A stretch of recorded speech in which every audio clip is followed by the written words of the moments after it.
The Republican Women's Club of Lake Havasu recently held their monthly meeting in the Bridgeview Room at Chagroo's.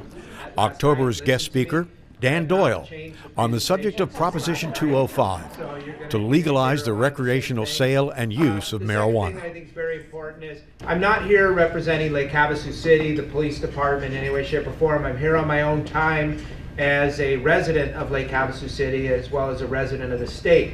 So kind of an important distinction for everybody to understand. I am not representing the city. I'm taking my personal time and coming out here to do this because I feel very strongly about Proposition 205, and I'm going to explain to you why that is. But first of all, I think it's important to know I'm spent pretty much my whole life in Arizona.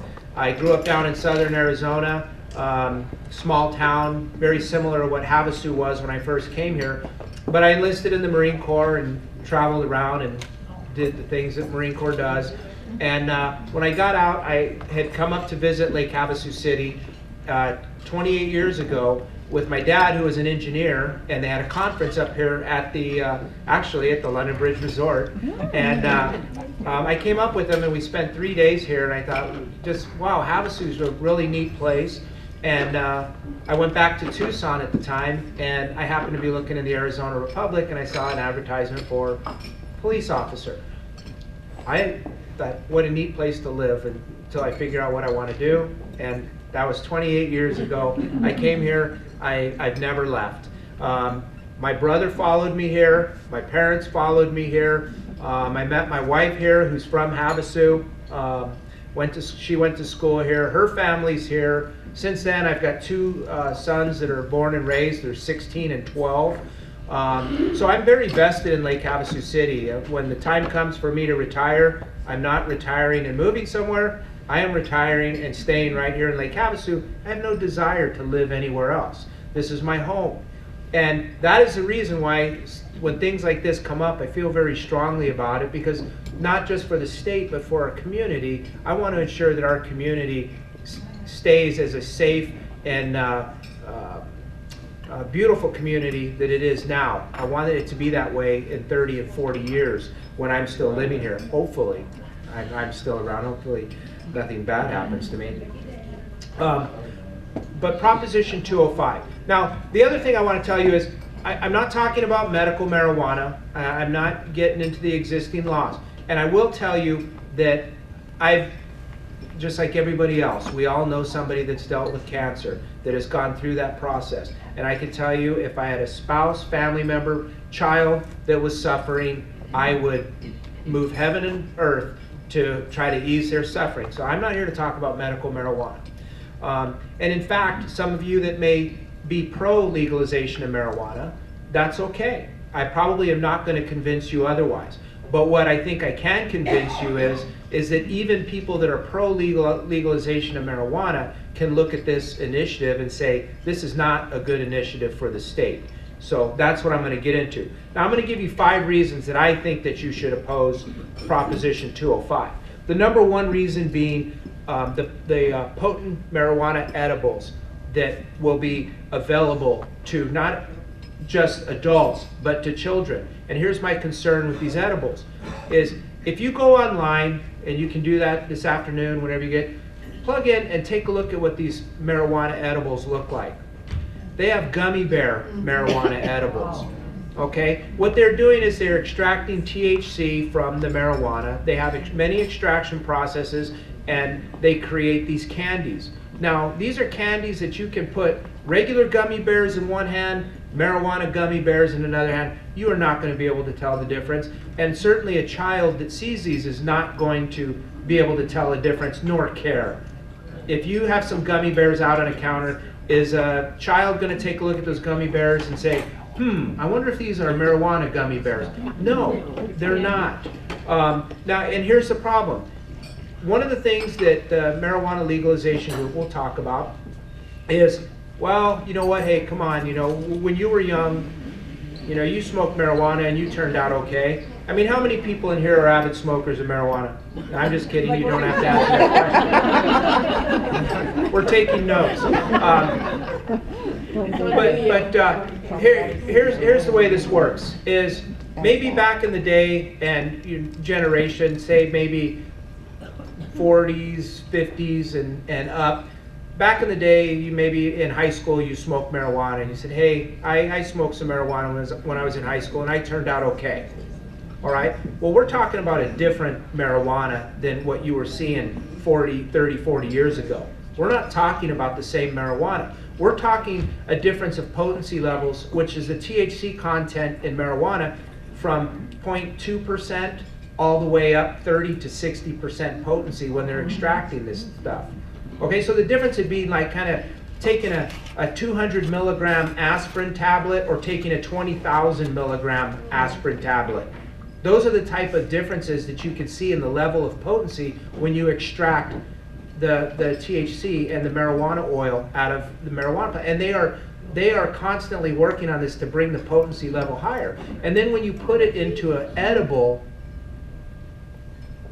you could have an extremely potent candy that a child could get a hold of and eat, and they don't know the difference until they end up in the hospital. So now here's some of the marketing that they're doing. Well, not just the gummy bears, but they market copycat stuff. Keef Cat bars, Oreos, Twix, Munchie Ways. And when you look at this, they look like very similar to the other product with just a different name. What's the point of that? What's the point of that? Didn't we, many years ago, didn't we create legislation when the cigarette companies, Big Tobacco, was doing advertisements with cartoons that were targeting children? And then we said that, say, hey, you're targeting children with these ads, and prohibited them from doing them. But yet here we are with an initiative that's not going to ban this, that they can make these candies that look just like the children's candies, and they can do this type of product that looks remarkably like the real product. If you think a child is going to look at a pack of Oreos and tell the difference between an Oreo and the Oreo, they can't even read yet, they can just recognize packaging. Now, people can say, well, marijuana can't hurt you. You can't OD on marijuana. Well, that's not true. You can OD on marijuana. You can, back in the day, you probably could not smoke enough marijuana. You get pretty wore out by the end of the day trying to smoke enough to OD on, but that's not the case. These edibles, you can OD on these edibles. People are ODing on these edibles. In 2014 in Colorado, they had a exchange student that came over, ate a marijuana cookie, which, well, of course the industry will tell you, well, you're supposed to cut that up into 6 pieces, and a serving is just 1/6 of a cookie. Well, he ate the whole cookie, and he jumped off a balcony because he went into psychosis. Another person that ate marijuana, the candies, ate too much of it and ended up shooting his wife. So it can happen. And anybody that tells you that's not true, it can't happen, is probably big marijuana industry. So the problem with the initiative is, if this initiative passes, Arizona cannot ban edibles. Arizona, we cannot come down and say, hey, you can't market edibles that are appealing to children. We won't be able to touch the initiative. Now, the other problem, number 2, with this, is it creates a marijuana monopoly. They crafted this initiative very carefully. Now, number 1 is, I think you've probably got two types of people that really want something like this. The people that are going to make a ton of money off it, and then the people that just want to get stoned. Okay? Because I always look at it and I say, I've got 2 young boys. In anywhere of my hopes and dreams for my 2 boys' future, nowhere does that include being a recreational marijuana smoker. I mean, does anybody in here have that hope and dream for their child? That someday they can grow up and be a recreational marijuana smoker? No. But we seem to ignore that. We seem to ignore that and say, well, I think we should make it like alcohol. I think we should make, well, you know what, alcohol's got its problems too. But if you use that philosophy of, well, we've got some other bad things that are legal, so we should make these other bad things legal too, because it's only fair. We want to be fair to marijuana, Here's a problem with the monopoly. So this law passes, it creates 5 levels of licenses for marijuana. It creates a marijuana commission. Now, the law says that on this 7-person marijuana commission, 3 must be either owners, managers, or directors of a marijuana business. And in the first year, basically, only existing marijuana businesses are eligible for these new classes of licenses. So basically, all the existing businesses get the jump for the first year on the marijuana business. So what's the legitimate point of that? What's legitimate?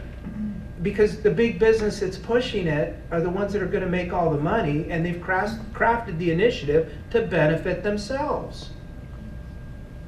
It's very blatant. You read it, go online, download it, read it. It's there for everyone. Don't take my word for it. Go read it. The initiative also has some great language in it. And we talked a little bit about this. You know, I think even attorneys would be confused on exactly what this means. But they have an unreasonably impracticable rule built into the initiative. And what it says is, when it talks about local governments and individual cities, counties, whatever, that want to try to regulate it, it says, you may not prohibit the operation of a marijuana establishment through requirements that make their operation unreasonably impracticable.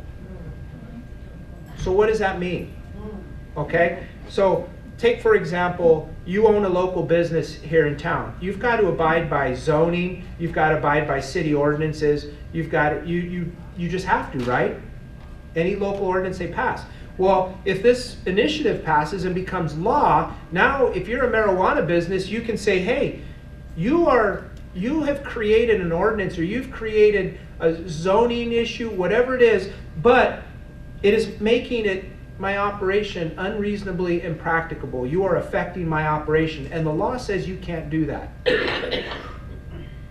It takes local control out. So in other words, in Colorado, the majority of cities in Colorado basically said, no, you can't have the marijuana businesses in our town. They can do that. This initiative in Arizona, local community, you can't do that. It takes local control out of it. We cannot pass an ordinance. We cannot do anything that would be unreasonably impracticable to the operation of the marijuana business. Pretty crafty. I mean, it's a lot of thought was put into this. They've seen what's happened in Colorado, and they've crafted this to make it more restrictive.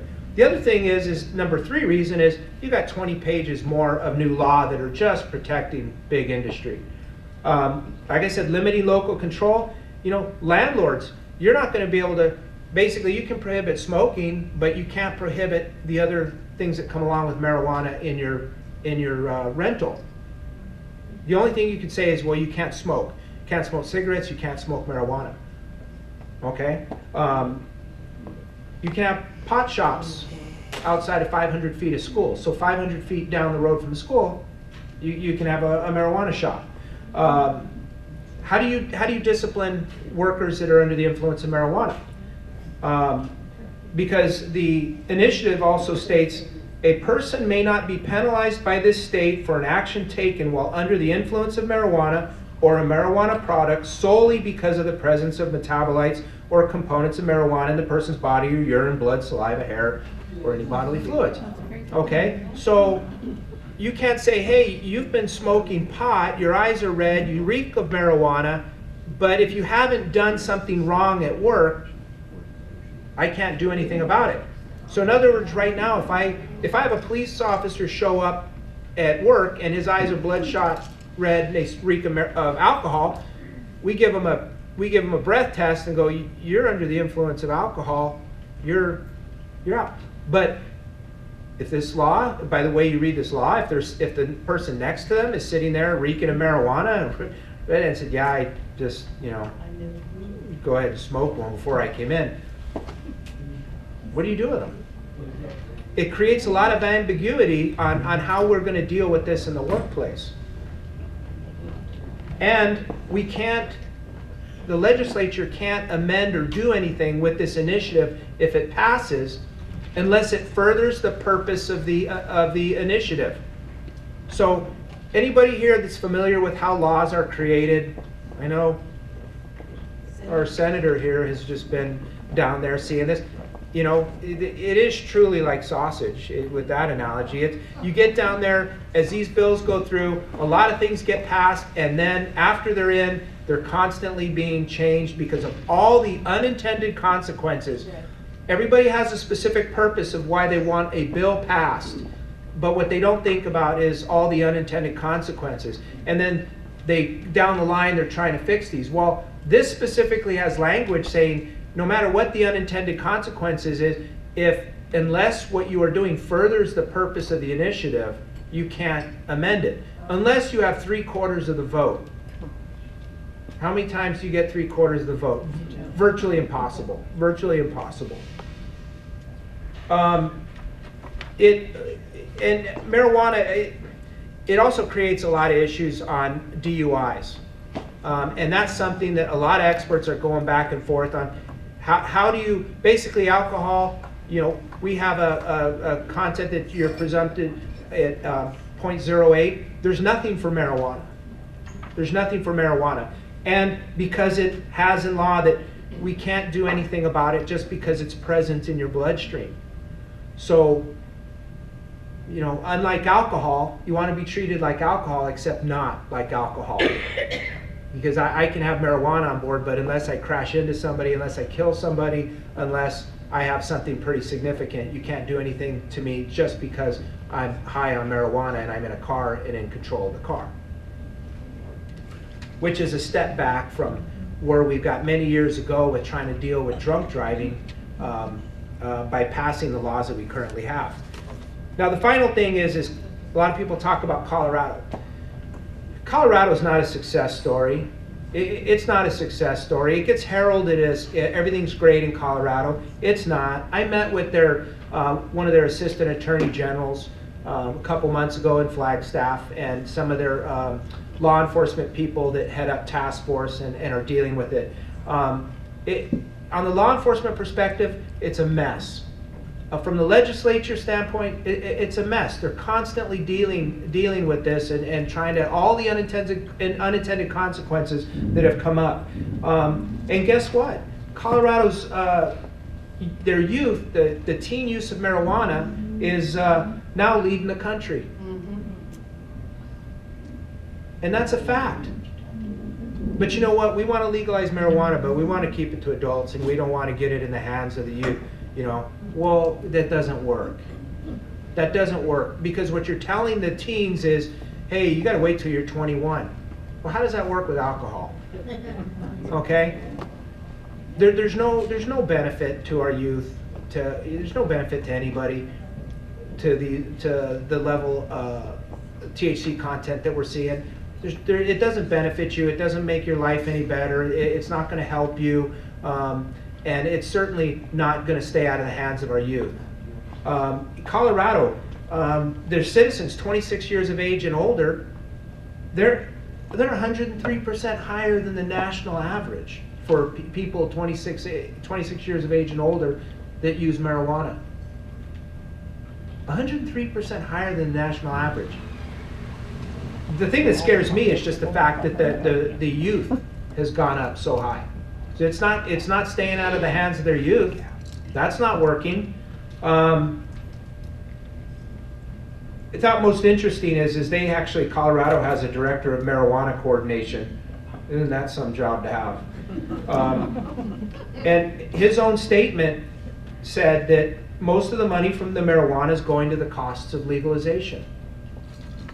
And quote, he said, "You do not legalize for taxation. It's a myth. You're not going to pave the streets. You're not going to be able to pay teachers. And the big red herring is the whole thing that the tax revenue will solve a bunch of crises. But it won't." And that's from Colorado, the person in charge of the whole shebang, their marijuana commission. We're not going to save our children by legalizing marijuana. I mean, if you just say it out loud, hey, we need to help our kids, let's legalize marijuana. It's ridiculous. We're not going to, the money raised, we're not going to save our schools with marijuana. It's not gonna be there. Now, the other myth that I do want to throw out there is there's a number of issues just on the marijuana legalization that are thrown out there, and you hear it so often. If we legalize marijuana, then we save the police time. They don't have to spend all their time busting everybody that's got a bag of weed in their pocket. They can focus on important stuff. Let me tell you, the majority of people we catch that you have a bag of weed, it's because they have a warrant for their arrest and we pick them up, they got a bag of weed in their pocket. We arrest them for domestic violence, they have a bag of weed in their pocket. There's always, the majority of the cases, there's something else going on involved with that. Because if we just happen to deal with you out on the street and you've got a small amount of marijuana on you or a pipe, you get a citation, you go through court, and you don't go to prison. Our courts are not putting people in prison for 10 years because they had a bag of weed in their pocket. In 2014, there were a total of 131 people in the Arizona State prison system for possession of marijuana. And though they weren't there because, hey, I'm serving 10 years because I had an ounce of weed in my pocket, they're there because they were smuggling marijuana. They were there because they were caught with 400 pounds of marijuana bringing it across the border. So 131 people out of our entire prison system. You could legalize marijuana, you're not going to change it. It's not like you're going to free up law enforcement. All of a sudden, hooray, now we can go after child molesters because we haven't been able to go after them because the marijuana has just been totally absorbing us. We're not going to put the cartels out of business. You know, we're going to get rid of the black market on marijuana, and we're going to put the cartels out of business because they can't make money selling marijuana. Let me tell you something about the drug cartels. They are big business. They are very smart businessmen. They're like corporate, the people in charge of there are like corporate executives. They watch the market and they adjust. We will not put them out of business by saying, hey, let's legalize heroin, cocaine, methamphetamine, and then we'll really put the hurt on them. You know, talk about cutting off your nose to spite your face. What did they do when we passed all our laws against precursor chemicals? Right now, you can't just go down and see all the Sudafed on the shelf, right? You got to go up and get it because we passed laws to try to get rid of these precursor chemicals, to get rid of all the meth labs many, many years ago. So what did the cartels do? They saw Arizona, California, all the states passing these pseudoephedrine laws and precursor chemical laws. So I said, terrific, terrific. They opened up a bunch of super labs just south of the border, and they were pumping methamphetamine into the United States like crazy, and they made billions of dollars off of it. They went to China, and they had freighters shipping in pseudoephedrine products so that they could supply their super labs. They're in the heroin market, they're in the cocaine market, they're in the methamphetamine market, and guess what? Still alive and well in Colorado. The marijuana black market is alive and well because if, Joe the pot smoker wants to buy a bag of weed and down at the pot shop who is paying taxes and paying a business license and has to cover their overhead is selling a bag of weed for $50, but this guy over here that's selling it illicitly is selling it for $25, who's Joe the pot smoker going to buy his weed from? So the black market in marijuana in Colorado is alive and well. It's as much a problem as it ever was.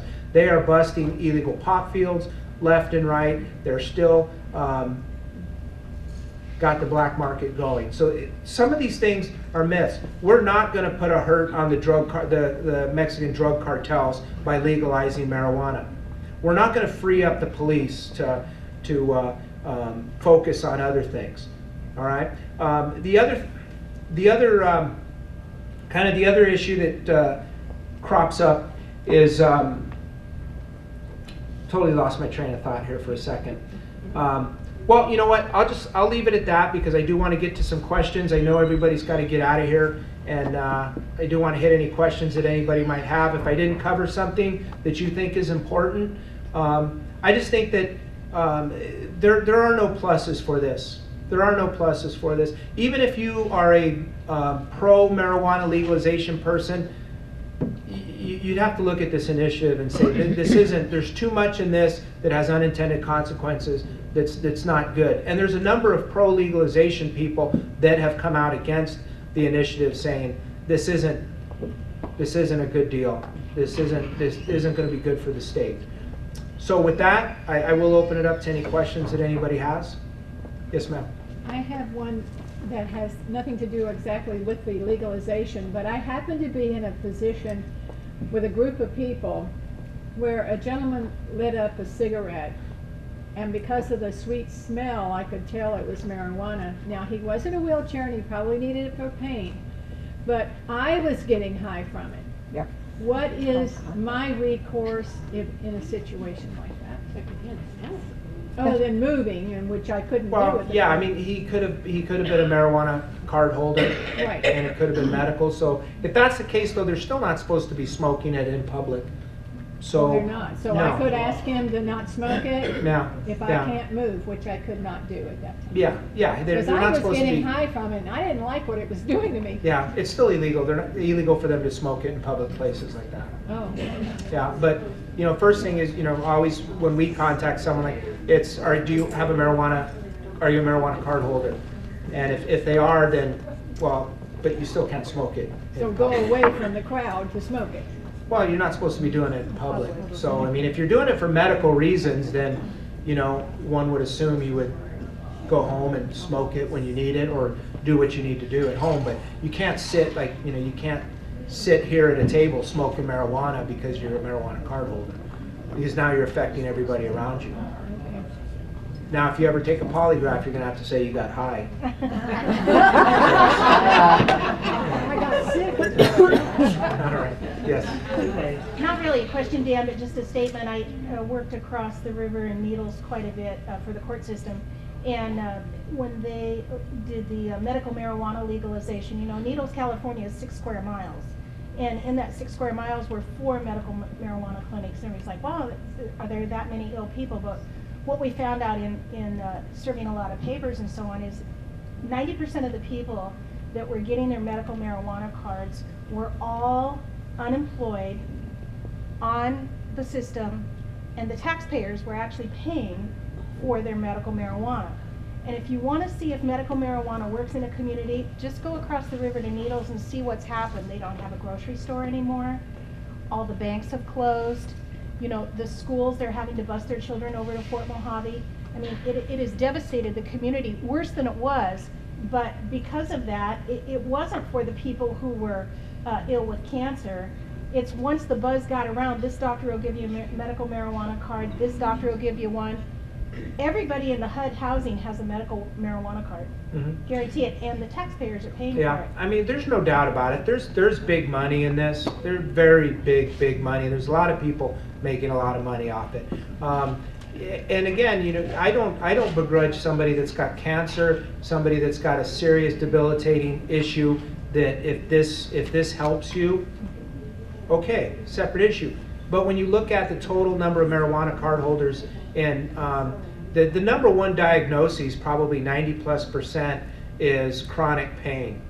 And the actual, cancer patients and stuff are a very minute percentage of the total card holders. All of a sudden, when you look at the number of 20-year-olds that have chronic, I never knew that many young people were running around with chronic pain. And then all of a sudden, every drug dealer on the block has a marijuana card because they've been under chronic pain all this time. So yeah, I would say the majority of people holding a marijuana card holder, and I could say this is majority of them are just getting because it's a way to smoke marijuana and have your King's X card.